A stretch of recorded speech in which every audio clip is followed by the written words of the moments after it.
কতবার যে আমি তোমাকে স্পর্শ করতে গিয়ে গুটিয়ে নিয়েছি হাত, সে কথা ঈশ্বরই জানেন।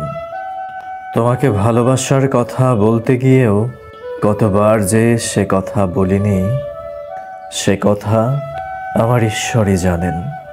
তোমার হাতের মৃদু কড়া নাড়ার শব্দ শুনে জেগে উঠবার জন্য দরজার সঙ্গে চুম্বকের মতো আমি গেঁথে রেখেছিলাম আমার কর্ণযুগল। তুমি এসে আমাকে ডেকে বলবে, এই ওঠো, আমি আমি আর আমি একই শুনলাম এমত উল্লাসে নিজেকে নিক্ষেপ করব তোমার উদ্দেশ্যে। কতবার যে এরকম একটি দৃশ্যের কথা আমি মনে মনে কল্পনা করেছি, সে কথা আমার ঈশ্বরই জানেন।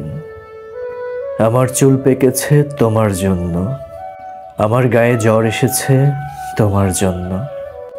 আমার ঈশ্বর জানেন আমার মৃত্যু হবে তোমার জন্য।